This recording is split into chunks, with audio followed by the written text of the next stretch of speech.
why are we not considering Apple in our portfolio? It does buybacks, dividends, everything that a value investor can ask for. So we did consider and we did used to own Apple in the portfolio. In fact, when we were buying Apple, incidentally, a news broke out while I was buying that Mr. Warren Buffett was also buying the stock, and the stock promptly went up. And after that, I think we almost sold at double. LDC doubled, and Apple doubled, and we sold Apple. The Freudian slip. Apple doubled, and we had to exit because electronics product business, essentially that valuation is a dangerous territory. We have base rates saying that product businesses don't last long. Of course, history has proven me as a technology analyst wrong that products can do well and services can become a big part of cash flow and they can continue to become bigger and bigger. So it's a missed opportunity that way, but we used to own them and we still track it. I'll at the risk of sounding completely stupid and probably this won't age well, meaning when people and this is recorded and after 2 years people will say you said that and that was very stupid of you to say.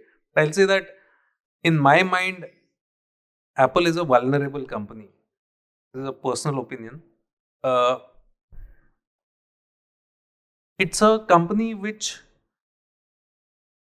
I don't know why it is not at the center of antitrust for various people, for various regulators in various countries. Just imagine if Microsoft were to tell you that when you do any transaction on your laptop, on a browser, that you have to pay a tax to Microsoft for everything that you do. If that were the case, then people would be crying murder and people would be asking for Satya Nadella to be put behind bars and stuff like that. Whereas the situation is that on the App Store, whatever you do, whenever you do a subscription or pay some money in a game or do whatever, 30% tax is to be given to Apple by the app developer. Now, I don't think that is justified, and that is one big source of revenue.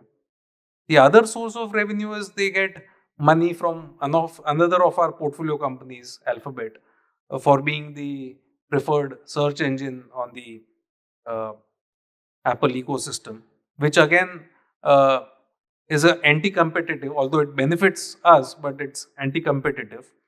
Third thing is that they, in the name of privacy, they harmed all the apps and including companies like Meta and all. And now they are launching their own advertising service. So if it was just the first part, one could understand that they are in favor of privacy. But here what they are saying is, we will provide you targeted ads because we know everything about our users, but we will not let anyone else do that, which sounds completely hypocritical. And people may not stop watching YouTube, or people will still take Uber rides and use Google Maps and Instagram and all that. But in a recession, among the first things to be cut are discretionary items of expenditure.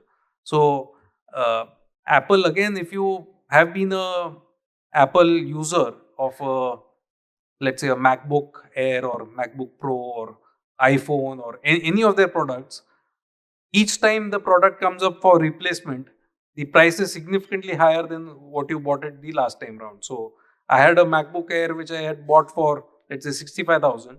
Today, equivalent, I would have to probably pay 1 lakh or 1 lakh 20 for replacing with the current model. I think it's been price gouging its customers repeatedly. Although numbers look great, I'm not a big fan of the business model and the company. And I know probably this won't age well. Thanks.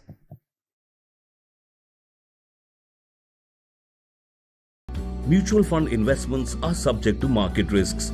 Read all scheme-related documents carefully.